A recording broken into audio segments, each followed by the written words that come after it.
In the bustling coastal city of Harborview, Detective Ethan Reeves was known for his sharp instincts and unwavering dedication to the law. However, beneath his polished badge lay a complex web of prejudices and misconceptions that he believed made him a more effective enforcer of justice. One fateful night, as the salty sea breeze carried the distant sound of foghorns, Ethan encountered a well-dressed black man in his mid-30s walking briskly through the downtown district. Something about the man's confident stride and tailored suit set off alarm bells in Ethan's mind. "Excuse me, sir," Ethan called out, his voice authoritative but not aggressive. "May I have a word with you?" The man stopped, turning to face Ethan with a calm demeanor. "Of course, officer. Is there a problem?" Ethan approached, his eyes scanning the man's appearance. "What's your name and what are you doing in this area so late?"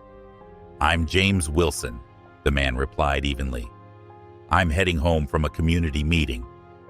Ethan's hand hovered near his radio as he watched the man reach into his pocket for his ID. "Why do I always get this gut feeling?" he wondered, fighting a flicker of doubt. "Is it intuition or something else?" His mind flashed back to the academy, where instincts were touted as an officer's greatest tool. But what if those instincts are wrong? Ethan pushed the thought away, doubling down on his authority. "A community meeting? At this hour? Can I see some identification, please?" James reached into his pocket slowly, producing his ID.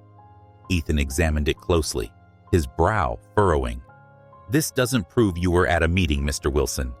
I'm going to need you to come with me to the station for some questions." James took a deep breath, maintaining his composure. "Officer, I assure you I've done nothing wrong. Is there a specific reason you're detaining me?" Ethan's jaw tightened. "Sir, I'm the one asking questions here. Now, please turn around and place your hands on the wall." As James complied, his mind raced. He knew he couldn't reveal his true identity yet, that he was, in fact, Captain James Wilson, the newly appointed head of Ethan's precinct. He needed to see firsthand how his officers treated citizens, especially those of color. Ethan conducted a thorough pat-down, finding nothing suspicious. Despite this, he insisted on taking James to the station. As they walked to the patrol car, James observed Ethan's body language and tone, noting every detail of this encounter. He knew that what he was experiencing was just the tip of the iceberg, and he was determined to use this opportunity to bring about real change in the department. The following week saw Captain James Wilson working tirelessly behind the scenes, gathering evidence of systemic bias and misconduct within the Harborview Police Department. He enlisted the help of two trusted officers, Lieutenant Sophia Martinez and Sergeant Ryan O'Neill. "We need to document everything," James explained during a clandestine meeting in Sophia's apartment. "Every instance of racial profiling, excessive force, or abuse of power." Sophia nodded, her dark eyes flashing with determination. "I've been compiling reports and complaints that never made it to official records. The pattern is clear, but we need more concrete evidence." Ryan, a seasoned officer with a strong moral compass, added, "I've been talking to some of the younger officers off the record. Many of them are uncomfortable with what they're seeing, but they're afraid to speak up." James leaned forward, his voice low but intense. "We need to be strategic. If we push too hard too fast, they'll close ranks. We have to build our case methodically." Over the next few days, the trio worked undercover, observing their fellow officers in action. They witnessed numerous instances of questionable behavior, from unwarranted stops and searches to subtle intimidation tactics.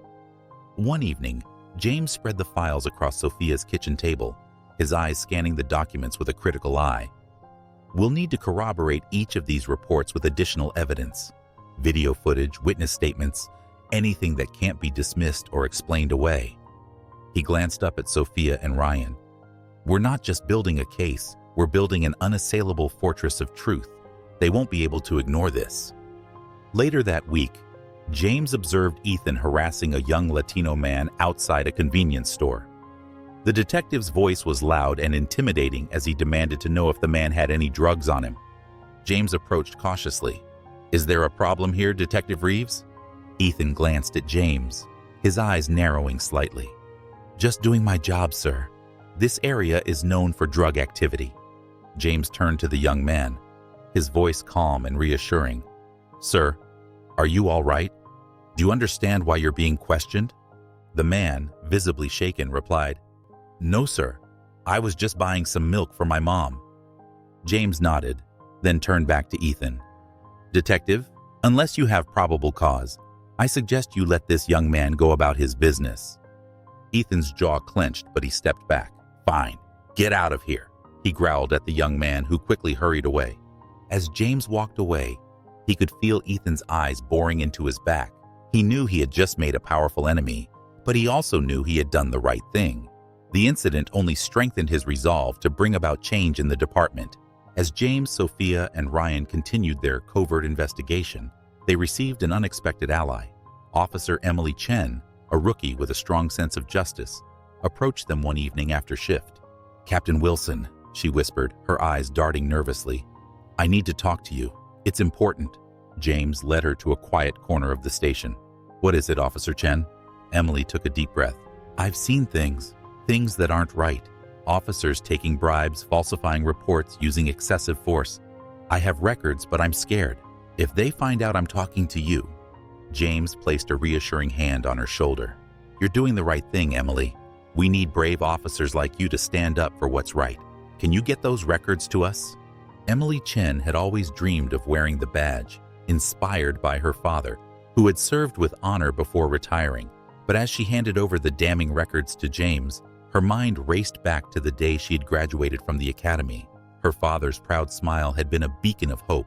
Now she wondered if he would be ashamed of her for betraying her fellow officers, or proud of her for standing up for what was right. She decided it didn't matter. She had to do what was just, regardless of the personal cost. Emily nodded, her resolve strengthening. "I'll do it, but please be careful. They're starting to suspect something." With Emily's information, the team's case grew stronger. They now had concrete evidence of corruption that extended far beyond mere racial bias. However, the danger was also increasing. One night, as they were reviewing the new evidence in Sophia's apartment, Ryan burst in, his face pale. "We've been compromised," he said, his voice grim. "Someone leaked our plans. They know we're onto them." The room fell silent as they absorbed the news. Their hard work was at risk, and the danger had just escalated exponentially. Sophia was the first to speak. "We can't stop now. We've come too far." James nodded, his expression determined. "Agreed, but we need to be more careful than ever. One wrong move, and it's all over." They spent the night strategizing, knowing that their next steps would be crucial. The fight for justice was more urgent than ever, and they were determined to see it through, no matter the cost. As dawn broke over Harborview, casting a golden glow on the bay, James looked out the window, his mind racing. He knew that the coming days would test them all, but he also knew that they were fighting for something bigger than themselves. The future of their community and the integrity of the police force hung in the balance. The tension in the Harborview Police Department had reached a boiling point. Rumors of an internal investigation had spread, creating an atmosphere of suspicion and unease. Detective Ethan Reeves, feeling the pressure mounting, decided to confront Captain James Wilson directly. Ethan's paranoia festered like a wound, growing deeper each day. He noticed the sidelong glances from other officers, the whispered conversations that ceased when he entered the room. His usual control was slipping. He tried to gather allies, approaching officers in the break room, testing the waters with veiled comments about loyalty and the dangers of outsiders like James. But the responses were tepid, non-committal. They're afraid, he realized, his frustration boiling over. Or worse, they're with him. Unable to contain his anger any longer, Ethan barged into James's office, his face flushed with fury. "We need to talk, Captain," he growled, slamming the door behind him. James looked up calmly, his steady gaze meeting Ethan's fiery glare. "What can I do for you, Detective Reeves?" Ethan leaned over the desk, his voice low and threatening. "I know what you're doing. You're trying to undermine me and my team. It stops now." James stood slowly, his composure unshaken. "What I'm doing, Detective, is trying to bring about justice and reform. Your actions, and those of officers like you, have no place in this department." "You don't know who you're messing with, Wilson," Ethan snarled. Stop this investigation, or there will be consequences. James stepped around the desk, facing Ethan directly. I'm not backing down, Ethan. This department will change, with or without you. The choice is yours. As Ethan stormed out, James sank back into his chair, the weight of the confrontation heavy on his shoulders. He knew the showdown was inevitable, but he hadn't expected it to come so soon. Later that evening, James met with Sophia, Ryan, and Emily in a secluded warehouse on the outskirts of town. The air was thick with tension as they discussed their next move. We need to act fast, Sophia urged. Ethan's threat means they're getting desperate. They might try to destroy evidence. Ryan nodded in agreement. We should move on the records room tonight. It's our best chance to get the final pieces we need. As they finalized their plan, a sudden noise outside made them freeze. James motioned for silence, creeping towards the window. In the dim light, he could make out several figures approaching the warehouse. It's a trap, he whispered urgently. They followed us. We need to get out of here now. The team quickly gathered their evidence and slipped out through a back exit just as the door burst open. They could hear angry shouts behind them as they disappeared into the night, their hearts pounding with the realization of how close they had come to being caught. As they regrouped at a safe location, James looked at his team, seeing the determination in their eyes, despite the close call. This ends tomorrow, he said firmly. We have enough evidence. It's time to bring everything to light.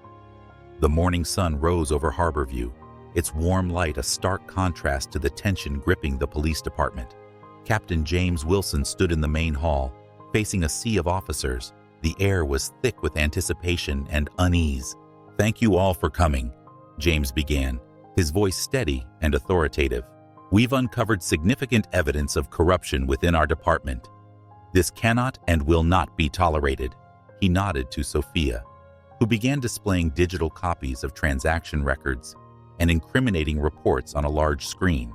Gasps and murmurs spread through the crowd as the details became clear. These records show illegal transactions, falsified reports, and systematic abuse of power involving several of our officers, James continued, his gaze sweeping the room. This is a betrayal of the trust placed in us by the community we swore to protect. From the back of the hall, Ethan stepped forward, his face twisted with rage. This is a setup, he shouted. You're trying to frame us, Wilson. James met his gaze unflinchingly. The evidence speaks for itself, Detective Reeves. It's time to face the consequences of your actions. As if on cue, officers from Internal Affairs and State Police entered the hall. They began to take control, securing the building and detaining the implicated officers, including Ethan. As Ethan was led away in handcuffs, he struggled against his restraints, shouting, This isn't over, Wilson. You'll pay for this. James watched calmly, his resolve unshaken. Justice will be served, Ethan. It's over. In the days that followed, the Harborview Police Department underwent a massive overhaul. James, now fully recognized as the department's leader, implemented comprehensive reforms, including new training programs, stricter oversight, and increased community involvement. After the town hall meeting weeks later, James found himself standing before the marble memorial that listed the names of every officer who had died in the line of duty. His fingers traced the names, stopping at one in particular, his former mentor, Captain Lawrence Davies, who had taught him that integrity was the bedrock of policing. We did it, sir, James murmured, his voice catching in his throat. But the fight's not over. It never will be. As the sun set behind the monument, casting long shadows, James squared his shoulders. He knew there was still much work to be done, but for the first time in a long time, he felt like they were on the right path. At a town hall meeting weeks later, James addressed the community, his voice filled with determination and hope. We've been through a lot, but together we've made significant progress. The corrupt officers have been arrested and charged. We're committed to rebuilding trust and improving our department. As he looked out at the faces of the community members, some hopeful, others still skeptical, James felt a renewed sense of purpose. This is just the beginning, he continued. With your support and involvement, we can create a better future for Harborview. Together, we will ensure that justice and integrity are at the heart of our police force. The applause that followed was tentative at first, then grew stronger. James knew the road ahead would be challenging, but as he saw Sophia, Ryan, and Emily standing proudly among the officers, he felt confident that they were on the right path. As the meeting concluded and people began to file out, an elderly woman approached James. "Thank you, Captain Wilson," she said, her eyes glistening with tears. "For the first time in years, I feel like we might actually be safe in our own community." James smiled, feeling the weight of his responsibility and the promise of a brighter future. "We're in this together," he replied, "and together, we'll make Harborview a model of justice and community policing for the entire nation."